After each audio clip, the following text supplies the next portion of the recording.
दोस्तों, क्या कभी आपने सोचा दुनिया का सबसे ताकतवर इंसान कौन है या दुनिया की सबसे ताकतवर कंपनी कौन सी है? नहीं, आप गेस नहीं कर पाओगे। आप तो शायद उसके बारे में जानते तक नहीं होंगे।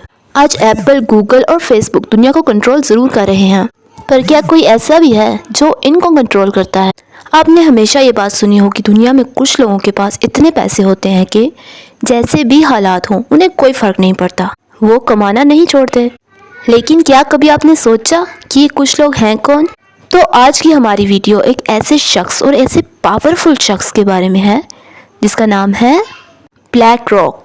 वेलकम करती हूँ आपका अपनी वीडियो पे, मीना राइट्स। अगर आपने मुझे सब्सक्राइब नहीं किया तो सब्सक्राइब कर दें। चलिए स्टार्ट करते हैं अपनी न्यू वीडियो।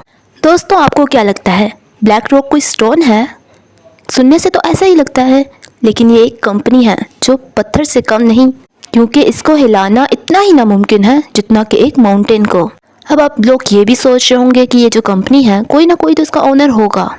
जी बिल्कुल, इस कंपनी के ओनर का नाम है लॉरी फिंग। अगर आप इस कंपनी की नेटवर्क को देखेंगे तो शायद थोड़ा हैरान ज़रूर होंगे। ब्लैक रॉक की नेटवर्क है 9.3 ट्रिलियंस। जी हाँ, 9.3 ट्रिलियंस। अब कुछ लोगों को तो ये भी नहीं पता होगा 9 ट्रिलियंस में कितने ज़ीरो होते हैं। अब आप कैलकुलेट करके खुद ही देख लीजिए। अगर आप लोग कैलकुलेट करना चाहते हैं तो मैं बता देती हूँ, यूएसए के जितना भी जीडीपी है इस कंपनी का आधा है। इस कंपनी के पास इतना पैसा है कि ये अंबानी को भी खरीद सकता है। अब सवाल की बात यह है कि इसके पास इतना ज़्यादा पैसा आया कहाँ से और ये कंपनी करती क्या है। लॉरी फिंग वैसे तो पॉलिटिकल साइंस के स्टूडेंट रहे हैं, लेकिन अचानक उनकी दिलचस्पी स्टॉक मार्केट में आ गई और इन्होंने पॉलिटिक्स और इकोनॉमिक्स को मिलाया, जिसका रिजल्ट सबके लिए हैरान कुन है। लॉरी फिंग ने शुरुआत में एक बोस्टन फर्स्ट कंपनी को ज्वाइन किया और देखते ही देखते उस कंपनी के एमडी बन गए। एमडी बनते ही उन्होंने उस कंपनी को 1 बिलियन का फ़ायदा करवाया और तब उनकी जमकर वाह होने लगी। लेकिन वक्त बदलते देर नहीं लगती, अचानक से उनकी वजह से कंपनी को $8 बिलियन का नुकसान भी हुआ। अब ये तो आपको पता है, आप अच्छा करो तो अप्रिशिएट करने वाले लोग कम ही होते हैं, हमेशा लिमिटेड में। लेकिन अगर आपके साथ कुछ बुरा हो जाता है या आपसे कुछ बुरा हो जाता है तो क्रिटिसिज्म में कमी बिल्कुल नहीं आती, और यही हमारी सोसाइटी का दस्तूर है। सैड रियलिटी, लॉरी को कंपनी छोड़नी पड़ी और यही उनकी लाइफ का टर्निंग पॉइंट बना। दरअसल उन्हें अपनी ही जैसी सोच का आदमी मिला जो कोई आम आदमी नहीं, बिलियनियर था, और उसने लॉरी को मौका दिया। दोस्तों, उसने लॉरी को $5 मिलियन दिए और लॉरी ने ब्लैक स्टोन कंपनी में काम करना शुरू कर दिया। शुरू में तो कंपनी को काफ़ी प्रॉफिट मिला, लेकिन लॉरी को उनके काम का तरीका पसंद नहीं आया, तो कुछ टाइम के बाद उन्होंने कंपनी को छोड़ दिया। ये बात है 1994 की, जब लॉरी अलग हो चुके थे और अपने पास अच्छा खासा पैसा बना लिया था। अब यहीं से उस कंपनी की शुरुआत होती है जिसका नाम हमने पहले बताया था, ब्लैक रॉक। और ब्लैक रॉक ने अपनी पहचान बनाना शुरू कर दी। सिर्फ 5 साल के अंदर अंदर कंपनी की नेटवर्क $165 बिलियन नेटवर्क हो गई। सिर्फ 5 सालों बाद 1999 में कंपनी ने अपना $14 का आईपीओ लॉन्च किया और अपने आप को एक नई पहचान दी। दोस्तों, ब्लैक रॉक की जर्नी लगातार ऊपर ही उठ रही है, चाहे वो 2008 के लेमन क्राइसिस हो या 2019 के कोविड। इस कंपनी ने बहुत प्रॉफिट शो किया। चलिए समझते हैं कि इस कंपनी में ऐसा क्या खास है जो ये ऊपर के ऊपर ही जाई जा रही है, और साथ में ये भी कि ये कंपनी काम क्या करती है, और साथ ये भी कि ये कंपनी इतनी बड़ी कैसे हुई।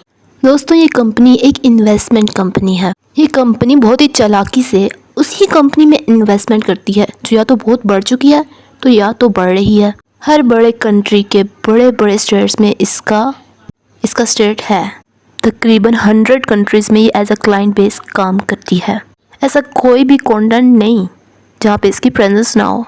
देखा जाए तो ये डायरेक्टली नहीं तो इनडायरेक्टली तो हर जगह ही मौजूद है।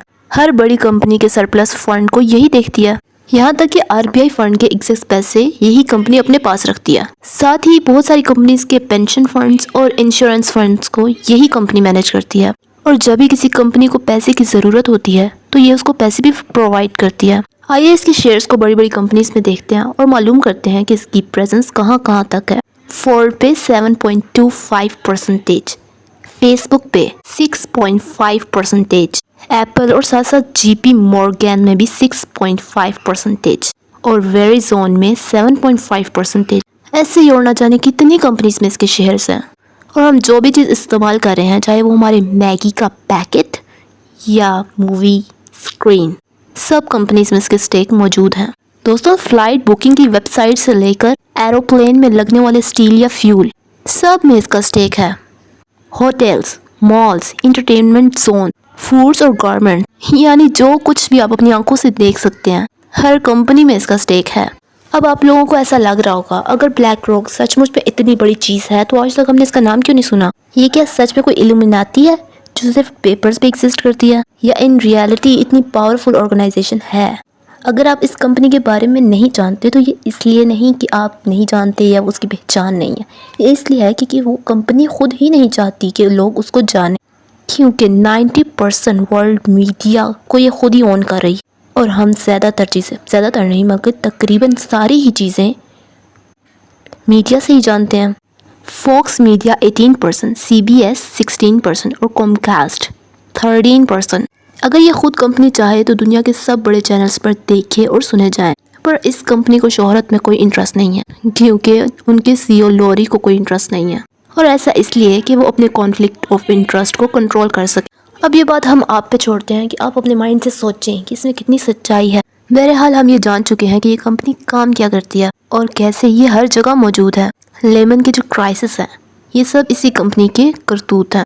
2008 में कुछ क्राइसिस आए तो बहुत सारी कंपनीज जिसमें ब्लैक रॉक का स्टेक था वो डूब गई, जो इसी की वजह से डूबी थी। तो इस कंपनी ने उन पे भारी फाइन रखे, उन कंपनी को वो फाइन भी देने पड़े। खुद की कंपनी, मतलब कि क्राइसिस भी इन्हीं की कंपनी से आई और पैसे भी इन्हीं को देने पड़े। अमेरिका और चाइना को छोड़कर इस कंपनी का नेटवर्क हर कंट्री के GDP से बड़ा है। अब चाइना जैसी कंट्री जो किसी फॉरेन कंपनी को अपने मुल्क में नहीं आने देती, उस कंट्री में भी ब्लैक रॉक प्रेजेंट है। इनका सिक्का वहाँ पे भी चलता है। और इस कंपनी के बारे में जानने के बाद आपको इतना तो पता चल गया होगा कि सचमुच कितनी पावरफुल है। अब इसका सवाल बनते हैं, क्या हमें इस कंपनी से डरना चाहिए या इस कंपनी को रेगुलेट किया कैसे जाता है, और सबसे इम्पोर्टेंट, इसे दुनिया में हावी होने से कैसे रोका जा सकता है? दोस्तों, ऐसा कम ही होता है कि हम अपनी चॉइस से कोई काम करते हैं। जैसे हम ग्रोसरी पे जाते हैं तो हमें फील होता है हम अपनी ख्वाहिश से ये सामान खरीद रहे हैं, लेकिन हम लेने तो कुछ और गए होते हैं और उन्होंने ट्रिक्स लगाई हुई होती हैं जिनसे हमारा दिल करता है कि हम ये भी ख़रीद लें, लेकिन वो हमें ज़रूरत नहीं होती, उसके बावजूद भी हम ख़रीद लेते हैं। और हमें पता भी नहीं होता हमारा पैसा ब्लैक रॉक के पास किस तरह मिनटों में जा रहा है।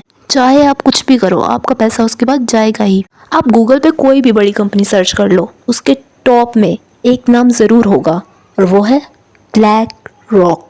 और सिर्फ यही काफ़ी नहीं, ब्लैक रॉक के पास हमारी पर्सनल इन्फॉर्मेशंस भी हैं। लेकिन डरने या घबराने की ज़रूरत नहीं, लेकिन हाँ, होशियार रहने की ज़रूरत है कि हम कहाँ, कैसे और क्यों अपना डाटा और पैसा दे रहे हैं। हमें इसका हिसाब रखना चाहिए। आइए जानते हैं कि इस कंपनी को इतना तंज क्यों किया जाता है, क्यों इतने क्राइसिस का भुगत रही है ये कंपनी। क्योंकि पहली बात तो ये कि ये कंपनी कहती है कि हम नेचर लवर हैं, नेचर का ख्याल रखते हैं, लेकिन बहुत सारी ऐसी कंपनी में इसका स्टेक है जो कि फ्यूल्स बनाती है और पोल्यूशन जिससे बढ़ता है, और ऐसी कंपनी में इन्वेस्ट करिए जिससे क्लाइमेट चेंज आ रहा है। इन सब के अलावा गन्स मैन्युफैक्चर में भी अपना पैसा ब्लैक रॉक लगा रही है। 2018 में बहुत बड़े बड़े प्रोटेस्ट भी हुए इसके खिलाफ। साथ ही उसी चाइनीज़ फर्म में भी इन्वेस्टमेंट है ब्लैक रॉक की, जिसे US ने बैन कर रखा था। जब यूक्रेन में बहुत बड़ी तबाही हुई, रशिया से लड़ाई हुई, तो अब ब्लैक रॉक उसे भी मदद कर रही है। अगर आपको ऐसी और वीडियोस चाहिए साइंस से रिलेटेड तो मुझे ज़रूर सब्सक्राइब